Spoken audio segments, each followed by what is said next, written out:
கல்லூரியின் முதல்வர் அருள்முனைவர் லூயிஸ் ஆரோக்கியராஜ் ஐயா அவர்களுக்கும், கல்லூரியின் செயலாளர் தாளாளர் அருள்முனைவர் போனியஸ் ஜெயராஜ் ஐயா அவர்களுக்கும், தமிழ்துறை தலைவர் முனைவர் கு அமல்ராஜ் அவர்களுக்கும் மற்றும் ஒருங்கிணைப்பாளர் முனைவர் ரேவதி ராபர்ட் அவர்களுக்கும், முன்னிலை வகிக்கின்ற இணை முதல்வர் முனைவர் ஜே சார்லஸ் அவர்களுக்கும், தோழர் ஸ்டான்லி அவர்களுக்கும் மற்றும் எனது நண்பர்கள் வந்திருக்கின்றார்கள் அவர்களுக்கும் மற்றும் இந்த கல்லூரியின் பேராசிரியர்களுக்கும் மாணவர்களுக்கும் எனது இனிய மதிய மாலை வணக்கத்தை தெரிவித்துக் கொள்கின்றேன்.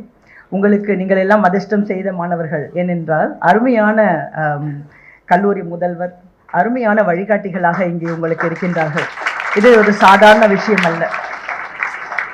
இன்றைக்கு வரைக்கும் நான் ஏறக்குறைய ஒரு 24 வருடங்களாக நான் இந்த தொழில் துறையில் இருக்கிறேன். எப்போதுமே எனக்கு ரோல் மாடல்ஸுங்கிறது தேவை. எல்லா சமயத்துலையுமே ரோல் மாடல்ஸ், யாராவது முக்கியமானவங்க இருந்தாங்கன்னா அவங்கள நான் ரோல் மாடல்ஸாக எடுத்துக்கொண்டு அந்த வழியில் போயிட்டே இருப்பேன். அது என்னுடைய வாழ்க்கை வெற்றிக்கு ஒரு காரணமாக இருக்குது. அந்த வகையில் உங்களுக்கு நல்ல ரோல் மாடல்ஸ் இங்கே இருக்கிறாங்க, வழிகாட்டிகள் இருக்கிறாங்க. அந்த வழிகாட்டிகள் கிடைக்கிறது ரொம்ப அதிர்ஷ்டம். அதனால் நீங்கள் எல்லாருமே அதிர்ஷ்டம் செய்த மாணவர்கள் தான் அப்படின்னு சொல்லிக்கொள்ள விரும்புகின்றேன். என்னை பற்றி நான் கொஞ்சம் அறிமுகப்படுத்திக்கிறேன், ஏன்னா அது இந்த பேச்சுக்கு உதவியாக இருக்கும். நான் மலேசியாவில் பிறந்தவர். எனது பள்ளிக்கல்வி எல்லாமே நான் மலேசியாவில் மலாய் மொழியில் படித்தேன். மலாய், ஆங்கிலம், தமிழ் ஆகிய 3 மொழிகள் அங்கே இருக்கும். அதன் பிறகு எனது கல்வியை கணினித்துறை, அப்போதுதான் கணினித்துறை வேகமாக வந்துட்டு இருந்தது, கம்ப்யூட்டர் சயின்ஸ் அப்படிங்கிறது வேகமாக வளர்ந்து கொண்டிருந்த டைம். அந்த காலகட்டத்தில் நான் என்னுடைய கணினித்துறையில் படிக்கணுன்ட்டு ஆஸ்திரேலியா சென்று அங்கே பிரிஸ்பெயினில் நான் என்னுடைய கல்லூரியை முடித்தேன். முடித்த பிறகு 1 ஆண்டுகள் கல்லூரியில் நான் ஒரு பேராசிரியராக பணியாற்றினேன் மலேசியாவில். அதன் பிறகு நான் என்னுடைய முதுகலை கல்வியை படிப்பதற்காக நான் ஜெர்மனிக்கு சென்றேன். இப்போ ஜெர்மனி என்பது உங்களுக்கு எல்லாம் கேள்விப்பட்டிருப்பீங்க, நாசி அப்படின்னு கேள்விப்பட்டிருப்பீங்க இல்லையா, ஹிட்லர் பேர் கேள்விப்பட்டிருப்பீங்க. அதாவது ஜெர்மனி சில பாலிசிஸ் மாற்றம் செய்தாங்க. ஸோ வெவ்வேறு காலகட்டங்களில் சில பாலிசி மாற்றம் வந்தது. ஆனால் ரெஃப்யூஜி சிஸ்டம் அப்படிங்கிறத நிறைய உலகளாவிய வகையில் அங்கே இருக்கிற அகதிகளுக்கெல்லாம் நிறைய புகலிடம் கொடுக்கணும்னு 1980 காலகட்டங்களில் நிறைய செய்தாங்க. அதற்கு பிறகு 1990களின் கடைசியில் உலகளாவிய மாணவர்களுக்கு நிறைய தொழில்நுட்பத்தை கொடுக்கணும் அப்படின்னு சொல்லிட்டு சில முயற்சி செய்தாங்க. அந்த மாதிரி சென்ற மாணவர்கள் முதல் பேட்ச் தான் 1999 தேர்ந்தெடுத்து 2000 சென்று ரோபோட்டிக்ஸ் இன்ஜினியரிங் அப்படிங்கிற அந்த துறையில் தான் நான் போனேன், மாஸ்டர்ஸ் செய்வதற்கு சென்றேன். அதற்கு பிறகு சில ஆண்டுகள் நாங்கள் ஒர்க் பண்ணிட்டு பிறகு என்னுடைய பிஹெச்டி நான் இங்கிலாண்டில் என்னுடைய ஐடி அண்ட் பிஸ்னஸ் மேனேஜ்மெண்ட் அந்த துறையில் செய்துவிட்டு தற்சமயம் நான் டிஎக்சி டெக்னாலஜிஸ் அப்படிங்கிற இன்டர்நேஷ்னல் கம்பெனியில் நான் பணியாற்றி கொண்டிருக்கின்றேன். என்டர்பிரைஸ் ஆர்கிடெக்டாக பணியாற்றி கொண்டிருக்கின்றேன். சரி, எப்படி நான் இந்த ஐடி பேக்ரவுண்டோட தமிழுக்கு வந்தேன் அப்படின்னு நீங்கள் எல்லாம் யோசிக்கலாம் இல்லையா? அதாவது 1998 வாக்கில் நீங்கள் பார்த்தீங்கன்னாக்கா கணினி அப்படிங்கிற தமிழ் கணினி அப்படிங்கிறது உருவாக ஆரம்பிச்சிது 1998. இதெல்லாம் இந்த ஹிஸ்ட்ரிலாம் நீங்கள் கொஞ்சம் தெரிஞ்சுக்கணும். அந்த காலகட்டத்தில் தான் இப்போ ஆங்கிலத்தில் நீங்கள் ஏரியல், டைம்ஸ் நியூ ரோமன் அப்படிலாம் ஃபான்ஸ்லாம் நிறைய இருக்குது இல்லையா? அந்த மாதிரி இப்போ தமிழ்லையும் வரணும் இல்லையா? இப்போ சைனீஸ் லாங்குவேஜில் வந்துருச்சு, பிறகு வெவ்வேறு இஸ்ரேல் அவங்களோட ஜூயிஷ் அந்த லாங்குவேஜில் வந்துருச்சு, அப்புறம் சைனீஸ் ஜப்பனீஸ் லாங்குவேஜில் வந்துருச்சு, கொரியன் லாங்குவேஜ் வந்துருச்சு, தமிழ் லாங்குவேஜில் வரணும்னு ஒரு காலகட்டம் வந்தது பார்த்தீங்களா? ஸோ அந்த காலகட்டத்தில் வந்தவங்களாம் நாங்கள்லாம். ஸோ அந்த சார் இருக்கார், சந்திரபோஸ் சார் இருக்கார், அந்த மாதிரி நிறைய பேர் அந்த காலகட்டத்தில் ஒரு ஆர்வத்தோடு நாங்கள்லாம் என்ன செய்தோம்னா ஐடி படித்தவர்கள் தமிழிலும் இருக்க வேண்டும், தமிழிலும் சேவையாற்ற வேண்டும் அப்படின்னு ஆரம்பிக்கிறோம். அந்த காலகட்டத்தில் ஆரம்பிக்கிறோம். ஸோ அந்த மாதிரி செய்யும் பொழுது என்னுடைய ஆர்வம் ரோபோட்டிக் சயின்ஸை எப்படி நான் தமிழ் படுத்துவது, எந்திரங்கள் இருக்கு இல்லையா, ஸோ அந்த மெஷினரிஸ் அப்படிங்கிறது மெஷினரி சப்ஜெக்டை எப்படி தமிழ் படுத்துவது அப்படின்னு ஆரம்பித்த பிறகு கொஞ்ச நாள்ல எனக்கு என்ன ஆர்வம் வந்ததுன்னாக்கா, நம்மளுடைய தமிழ் பாரம்பரியம் இருக்கு இல்லையா, வரலாறு இருக்கு, அந்த வரலாறு சார்ந்த அந்த விஷயங்கள்லாம் எப்படி நம்ம பாதுகாப்பது அப்படிங்கிற ஒரு ஆர்வம் எனக்கு வந்தது. ஸோ அந்த காலகட்டங்கள், அதாவது நான் மலேசியாவில் பிறந்ததுனால நான் இந்தியாவுக்கு வரது இருக்கும் 2000 தான் நான் இந்தியாவுக்கே நான் முதல்ல வரேன். ஸோ இங்கே பார்க்கும்போது தான் எனக்கு அதோட ஒரு வகையில் என்னால் ஒப்பிட்டு பார்க்க முடியுது. எப்படி இங்கே ஆவணங்கள்லாம் இருக்குது, எப்படி ஆவணங்கள்லாம் ஆர்கைவிங் செய்கிறாங்க, எப்படி டிஜிட்டைஸ் செய்கிறாங்க அப்படின்ட்டு. இப்போ உதாரணமாக 2000 2000 ஒரு ட்ரிப் நான் பிராக் நகருக்கு போயிருந்தேன். பிராக் எந்த நாட்டின் தலைநகரம்? பிராக் தெரியுமா? செக்னு ஒரு நாடு இருக்கு இல்லையா, செக்கோஸ்லோவாக்கியான்னு சொல்லுவாங்க இல்லையா, அது 2ஆ பிரிஞ்சது, செக் அண்ட் ஸ்லோவாக்கியா. இப்போ செக் அப்படிங்கிற ஒரு நாட்டில் அங்கே இருக்கிற அதோட தலைநகரம் பிராக். அந்த பிராக் நகருக்கு சென்றிருக்கும் போது அங்கே ஒரு அருங்காட்சியகம், மியூசியம் ஒன்று இருந்தது. அந்த மியூசியம் போய் பார்த்தபோது அங்கே எனக்கு ரொம்ப ஆச்சரியம் தரத்தக்க வகையில் ஒரு பெரிய ஒரு நூல், இவ்வளவு பெரிய நூல் ஒன்று இருந்தது. அந்த நூலை பார்க்கும் பொழுது அது மிக பாதுகாப்பாக இருந்தது. அது எந்த காலத்துடைய நூல் அப்படின்னு நான் கேட்டபோது 11ஆம் நூற்றாண்டு அப்படின்னாங்க. ஸோ 11ஆம் நூற்றாண்டு நூல் இன்றைக்கு வரைக்கும் பத்திரமா பாதுகாக்க முடியுமா? அப்பதான் எனக்கு முதல்ல அந்த யோசனை வருது. நீங்க ஸ்டூடெண்ட்ஸா இருக்கீங்க இல்லையா, நானும் ஸ்டூடெண்டா இருக்க சமயத்துல எனக்கு வந்த கேள்வி அது. 11ஆம் நூற்றாண்டுல உருவாக்கப்பட்ட அந்த நூல் எப்படி இத்தனை வருஷம், எனக்குரிய 1000 வருஷத்தை தாண்டி இருக்க முடியுமா அப்படின்னு வந்த போதுதான் எனக்கு அப்ப தோணுது, சரி இங்க இப்படி இருக்குன்னா சரி அடுத்து பார்ப்போம்னு சில இடங்கள்ல நெட்ல எல்லாம் தேடி பார்க்கும்போது தான் ஓகே, இங்க வெஸ்டர்ன் வேர்ல்ட்ல பல ஆவணங்கள், இப்படி பழைய ஆவணங்கள் இருக்கு. அந்த ஆவணங்கள் தான் ஒரு இனத்தோட சொத்து அப்படிங்கிறது எனக்கு தெரிய வந்தது. இப்ப நம்ம இருக்கிறோம் இல்லையா, இப்ப நம்ம எல்லாம் என்ன சொல்றோம், எனக்கு எங்க குடும்பத்துல ஒரு சொத்து வேணும்னு யோசிக்கிறோமா இல்லையா, எனக்கு ஒரு வீடு வேணும், ஒரு சொத்து வேணும்னு நினைக்கிறோம். ஆனா ஒரு கம்யூனிட்டி இருக்கு, ரைட்? ஒரு கம்யூனிட்டிக்குன்னு ஒரு சொத்து வேணுமா இல்லையா? ஒரு அந்த கம்யூனிட்டியோட சொத்துனா என்ன? Language and history. இந்த லாங்குவேஜ் அண்ட் ஹிஸ்டரி எது பாதுகாக்குது அப்படின்னு கேட்டாக்கா, நம்மளுடைய ரெக்கார்ட்ஸ், நம்மளுடைய டாக்குமெண்ட்ஸ், நமக்கு என்னென்னலாம் இருக்கும் அதுதான் நம்மளுடைய சொத்துக்களாக இருக்கு. சரி, அந்த சொத்துக்களை எப்படி நம்ம பாதுகாக்கிறோம் அப்படிங்கிற கேள்வி வந்த போதுதான் எனக்கு தமிழ்நாட்டுக்கு வரணும்னு தோணுது. ஸோ தமிழ்நாட்டுக்கு பல இடங்களுக்கு பல இடங்களுக்கு போய் பார்க்க ஆரம்பித்த போதுதான் எனக்கு வெளிநாடுகள் எப்படி ஆர்கைவிங் இருக்கு, அந்த மெட்டீரியல்ஸ் மேனுஸ்கிரிப்ட் எப்படி பாதுகாக்கிறாங்க, இங்க தமிழ்நாட்டில் எப்படி பாதுகாக்கிறாங்கிற ரெண்டையும் பார்க்க முடியுது. அப்பதான் தெரிஞ்சது, நம்ம சம்பாதிப்பதற்காக ஒரு வேலை செய்யறோம் ஒன்று, ஆனா அதை தவிர தமிழுக்காக ஒரு வேலை செய்யணும் இல்லையா? ஒரு நாள்ல எவ்வளவு மணி நேரம் இருக்கு நமக்கு? 24 hours.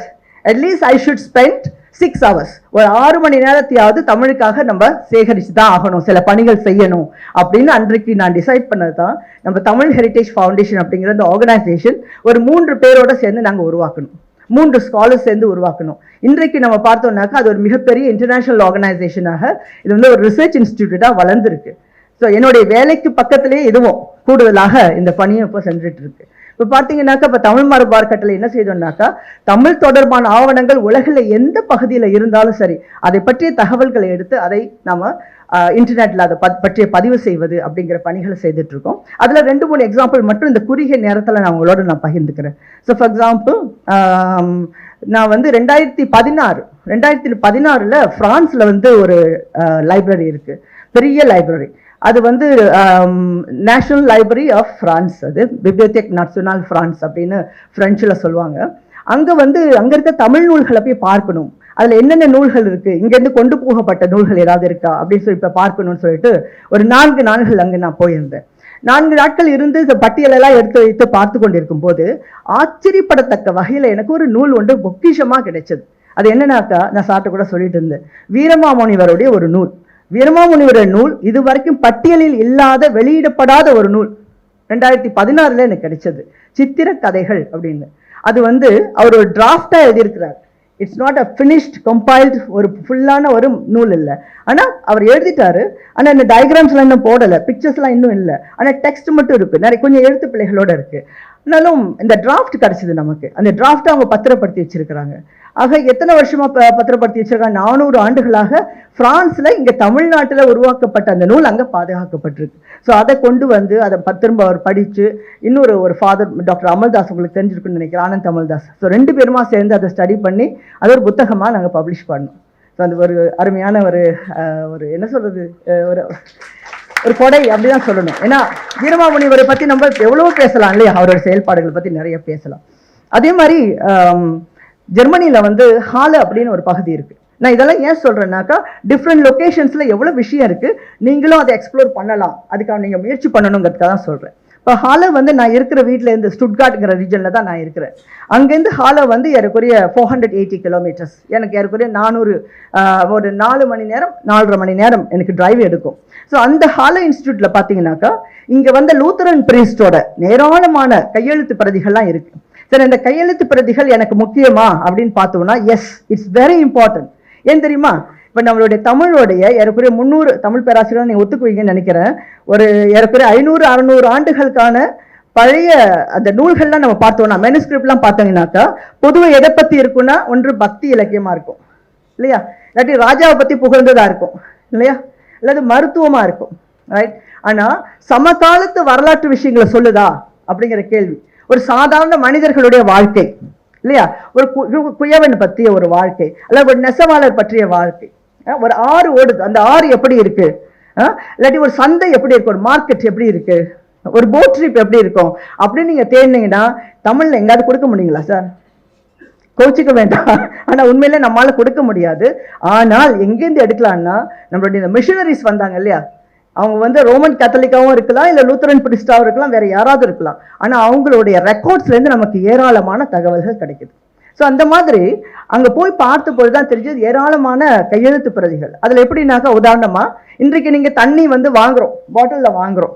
அப்ப நம்ம என்ன சொல்லுவோம், 100 வருஷத்துக்கு முன்னாடி நம்மள தண்ணி வாங்குவோமா, தண்ணி சும்மா நமக்கு கிடைச்சது இல்லையா, காசு கொடுத்து வாங்குவோமா தண்ணியை சொல்லுவோம்ல. ஆனா 200 வருஷத்துக்கு முன்னாடி தண்ணியை காசு கொடுத்து வாங்கியிருக்கிறாங்க அப்படிங்கிற ரெக்கார்ட்ஸ் அங்க கிடைக்குது.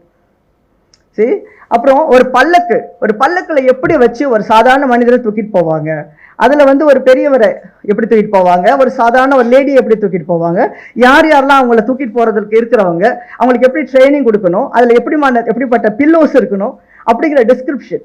சரி, இந்த மாதிரி பல இன்ஃபர்மேஷனை அவங்க வந்து ரெக்கார்ட்ஸ் பண்ணியிருக்கிறாங்க. அவங்க இதெல்லாம் நேராக போய் பார்த்து எடுத்துட்டு வரணும்னு சொல்லிட்டு நான் ஒரு 4 மணி நேரம் நான் தனியாகவே டிரைவ் பண்ணி போய் பார்த்து அங்கே 2 நாட்கள் இருந்து அந்த ஆவணங்கள் எல்லாம் கொண்டு வந்து அதில் வந்து மெட்ராஸ் ஸ்டார்ட் அப்படிங்கிற ஒரு புத்தகம் தான் எனக்கு வந்து மெட்ராஸ் 1726ன்னு ஒரு புத்தகமாக நான் எழுதினேன். அந்த புத்தகம்க்கு ஒரு பரிசு கூட கிடைச்சிருக்கு இப்போ. ஆக இந்த மாதிரி நிறைய கண்டெம்பரரி இன்ஃபர்மேஷனை வந்து நம்ம மிஷனரி டாக்குமெண்ட்ஸ்லேருந்து நம்மளால் நிறைய எடுக்க முடியும். ரைட், இது தவிர உலகத்தில் இருக்க பல்வேறு ஆர்கைவ்ஸ்ல நமக்கு ஏராளமான டாக்குமெண்ட்ஸ் இருக்கு. இப்போ பிரிட்டிஷ் லைப்ரரி நான் உங்களுக்கு சொல்லவே வேண்டாம். காலின் மெக்கன்சி கேள்விப்பட்டிருக்கீங்களா? இன்னைக்கு கேள்விப்பட்டிருக்கீங்க. ஹிஸ் அ ஸ்காட்டிஷ். காலின் மெக்கன்சி அவர் வந்து ஸ்காட்லாண்ட்லேருந்து வந்து இங்க பிரிட்டிஷ் ரூல் இங்க இருந்த சமயத்தில் அவர் வந்து இங்க சர்வேயரா வந்தவர். அதற்கு பிறகு அவர் எல்லா ஒவ்வொரு வில்லேஜஸாக போய் அங்க இருக்கிற பழைய டாக்குமெண்ட்ஸ் யாருக்கு வேணான்னு சொல்றாங்களோ அதெல்லாம் கலெக்ட் பண்ணி கொண்டு வந்து வச்சு தான் இங்க சென்னையில் ஓரியன்டல் மேனுஸ்கிரிப்ட் லைப்ரரி அப்படிங்கிற ஒன்றில் அந்த எல்லா சுவடிகளும் அங்கே இருந்தது. ஆனால் அதில் பல சுவடிகள் என்ன செய்தாங்கன்னா பிரிட்டிஷ் லைப்ரரிக்கு கொண்டு போயிட்டாங்க. சரி, அங்கே பிரிட்டிஷ் லைப்ரரி கொண்டு போயிட்டு அங்கே வந்து அந்த சுவடிகள் பெரும்பாலான சுவடிகள்லாம் பாதுகாக்கப்படுது. ஸோ இந்த சுவடிகளில் சொல்கிற விஷயங்கள் எல்லாமே இங்கே இருக்கிற நமக்கு பல விஷயங்கள் நமக்கு தெரியாது. பிகாஸ் அதுக்கு நம்ம முயற்சி செய்யலை, அதுக்கான எக்ஸஸ் இருக்கு, பட் நம்ம அதுக்கு முயற்சி செய்யலை. இப்போ தகவல் தொழில்நுட்பத்தை வைத்து இதெல்லாம் நம்ம எப்படி இங்கே கொண்டு வரலாம், அதுதான் இப்போ கொஸ்டின் இல்லையா? இப்போ நான் சொன்னது உங்களுக்கு 3 எக்ஸாம்பிள். ஒரு பிரான்ஸ்ல ஒன்று, ஜெர்மனியில் ஒன்று, யூகேல உள்ள ஒன்று நான் உங்களுக்கு சொன்னேன். ஆனால் வேர்ல்டு வைடா பார்க்கும்போது பல நாடுகள், ஈவன் நெதர்லாண்ட்ஸ்ல இருக்கு, பெல்ஜியம்ல இருக்கு, சுவிட்சர்லாண்டில் இருக்கு. நீங்க எங்க போனாலும் ஏதாவது ஒரு ஆர்டிஃபேக்டை எங்கேயாவது நீங்க தேடலாம். சுவிட்சர்லாண்டில் பார்த்தா அண்மையில் ஒரு கான்ஃபரன்ஸ் ஒன்று செஞ்சோம். அங்கே நாகப்பட்டினமுடைய புத்தர் சிலை அங்கே இருக்கு. ஸோ 12th செஞ்சுரியுடைய நாகப்பட்டினம் புத்தர் சிலை அங்கே வந்து வச்சிருக்கிறாங்க. இப்போ இந்த மாதிரி நமக்கு ஏராளமாக சொல்லலாம். I don't have time for that. இன்னைக்கு இல்லையா, நமக்கு ஷார்ட் டைம் இருக்கு. ஸோ இந்த மாதிரி சூழல்ல எப்படி நம்ம இந்த விஷயங்கள்லாம் சேகரித்து உங்களுக்கு நீங்கள் செய்யலாம் அப்படின்னாக்கா, நமக்கு ஈஸியாக நமக்கு வந்து இப்போ சார் சொன்னாங்க செல்ஃபோன் கையில் இருக்குது, நம்ம அதை யூஸ் பண்ணிக்கலாம் இல்லையா? அப்புறம் நமக்கு டிஜிட்டலைசேஷன் மெக்கானிசம்ஸ் இப்போ ஏறக்குறைய ஒரு 10 இயர்ஸ்க்கு முன்னாடி பார்த்தோம்னாக்கா நமக்கு ஸ்கேனிங் டெக்னாலஜிலாம் அவ்வளோ குயிக்காக இல்லை. ஒரு புத்தகத்தை நம்ம கொடுத்தோம்னா இப்போது புத்தகத்தை நீங்கள் உள்ளே வச்சுட்டிங்கன்னா போதும், அது ஆட்டோமேட்டிக்காக அது ஸ்கேனிங் உங்களுக்கு செஞ்சிருது. அப்புறம் ஓசிஆர் டெக்னாலஜி அது இப்போ தமிழில் வந்துருச்சு இல்லையா? இப்போ லாங்குவேஜ் டிரான்ஸ்லேஷன் அப்படிங்கிறது வந்துருச்சு. இப்போ ஆர்டிஃபிஷியல் இன்டெலிஜென்ஸ் வந்திருக்கிறதுனால ஒரு இன்ஃபர்மேஷன் எடுத்து நீங்கள் ஒரு 4-5 சார்ஸ் கொடுத்தீங்கன்னாக்கா அது கம்பைல் பண்ணி உங்களுக்கு சில இன்ஃபர்மேஷனை உங்களுக்கு கொடுத்துடலாம். ஸோ டெக்னாலஜி இருக்கு. இப்போ are we ready to archive our heritage? That's the question இல்லையா? உங்களுக்கு ஒரு கேள்வி, உங்களுக்கு முன்னாடி இருக்கிற கேள்வி. என் கையில் ஒரு செல்ஃபோன் இருக்கு, அதை வைத்து என்னால் என்னுடைய வில்லேஜில் இருக்க ஒரு ஆர்டிஃபேக்டை என்னால் அதை வந்து ஆர்கைவ் பண்ண முடியுமா? ஃபார் எக்ஸாம்பிள் ஒன்று சொல்கிறேன் உங்களுக்கு, அதோட முடிச்சுக்கலாம், ஏன்னா நேரம் நமக்கு ஷார்ட்டாக இருக்குது. சென்னையில் வந்து பிரிட்டிஷ் ரூல் ஆரம்பிச்சது இல்லையா? பிரிட்டிஷ் ரூல் ஆரம்பித்த போது என்ன செஞ்சாங்கன்னா, உங்களோட ஹைகோர்ட் இருக்கு இல்லையா, ஹைகோர்ட் பகுதி இருக்குல்ல, ஹைகோர்ட்டும் அப்புறம் இந்த கோட்டை இருக்குல்ல, அந்த கோட்டை பகுதியை ஒயிட் டவுன்னு பேர் வச்சாங்க. இந்த ஹைகோர்ட்டுக்கு பின்னாடி இருக்குல்ல தண்டையார்பேட்டை இல்லையா, முத்தையார்பேட்டை இதெல்லாம் இருக்குல்ல, அதை பிளாக் டவுன்னு பேர் வச்சாங்க. ஹிஸ்டாரிக்கல் நேம்ஸ் இதை இன்னைக்கு தெரிஞ்சுக்கோங்க. ஒரு பக்கம் ஒயிட் டவுன், ஒரு பக்கம் பிளாக் டவுன். ஒயிட் டவுன்ல யார் இருப்பாங்கன்னா only British and French. Black டவுன்ல யார் இருப்பாங்கன்னாக்கா லோக்கல் பீப்புள், போர்ச்சுகீசியன்ஸ், வேற இப்போ வேற நாடுல இருந்து வராங்களே அந்த மாதிரி மக்கள்லாம் நிறைய பேர் இருப்பாங்க. ஏன்னா அந்த காலகட்டத்தில் ஒரு லாஸ்ட் 300 இயர்ஸ் பேக் பார்த்தீங்கன்னா ஒரு 50 கண்ட்ரீஸ்லேருந்து இங்கே ட்ரேட் பண்ணிட்டு இருந்தாங்க வந்து. ஸோ அவங்க எல்லாரும் இருந்த இடம் வந்து இந்த பிளாக் டவுன் அப்படின்னு பேர் வச்சாங்க. இப்போ நீங்கள் போய் பார்த்தீங்கன்னா ஒரு நாள் உங்கள் பைக் எடுத்துட்டு நீங்கள் போய் சுற்றி பார்த்தீங்கன்னா யூ கேன் ஃபைண்ட் விதின் 1 டே நீங்கள் ஒரு இடத்துல 20-30 ஹிஸ்டாரிக்கல் மானுமெண்ட்ஸை கண்டுபிடிக்கலாம். நீங்கள் அங்கே நிறைய இருக்குது, ரைட்? உங்களுக்கு தெரியறது இல்லை இல்லையா? ஸோ இந்த மாதிரியான ஆக்டிவிட்டீஸ்லாம் வந்து தமிழ் ஹெரிட்டேஜ் ஃபவுண்டேஷன் எங்கள் ஆர்கனைசேஷன் வந்து உங்களுக்கு ஃபீல்ட் ட்ரிப் அதெல்லாம் நாங்கள் பண்ணிட்டு இருக்கோம். ஸோ உங்களுக்குலாம் இன்ட்ரெஸ்ட் இருந்ததுனாக்கா நீங்கள் காலேஜில் நீங்கள் சொல்லலாம். ஃபார் எக்ஸாம்பிள் அந்த 24th ஆகஸ்ட், ஏன்னா ஆகஸ்ட் மந்த் வந்து மெட்ராஸ் வீக் வரும். ஆகஸ்ட் எவ்ரி ஆகஸ்ட் 20லேருந்து 25 வரைக்கும் கொண்டாடுவாங்க மெட்ராஸ் வீக்னு. உங்களுக்கு இன்ட்ரெஸ்ட் இருந்துச்சுனாக்கா நீங்கள் 24th ஆகஸ்ட் எங்களுடைய ட்ரிப்பில் நீங்கள் ஜாயின் பண்ணிக்கலாம். காலையில் மார்னிங் 6 மணிக்கு ஆரம்பித்து 8 மணிக்கு நாங்கள் 8 மணி 2 ஹவர்ஸ் நாங்கள் முடிப்போம் இந்த ட்ரிப். அதில் நிறைய மானுமெண்ட்ஸ் வந்து பார்க்கலாம். ஓகே, இந்த மானுமெண்ட்ஸ் எப்படி நம்ம டிஜிட்டைஸ் பண்ணலாம் அப்படின்னா, உங்களுக்கு செல்ஃபோன் இருக்குது, you can take digital photograph, you can take videos, அதை பற்றி எக்ஸ்பிளனேஷன் நீங்கள் ஆடியோ ஃபைல்ஸாக எடுத்து அதை நீங்கள் சேமித்து வைக்கலாம் இல்லையா. அதை பற்றிய செய்திகளை நீங்கள் ஃபேஸ்புக்கில் போடலாம், உங்கள் இன்ஸ்டாகிராமில் போடலாம், உங்களுடைய எல்லா பேஜஸ்லையும் நீங்கள் ட்விட்டர் பக்கத்தில் நீங்கள் போடலாம். இதை பற்றிய செய்திகள் உடனே டாக்குமெண்டேஷனாக ஆகுது. It's documented, right? ஸோ இந்த மாதிரி நிறைய ஆப்பர்ச்சுனிட்டிஸ் உங்களுக்கு இருக்குது.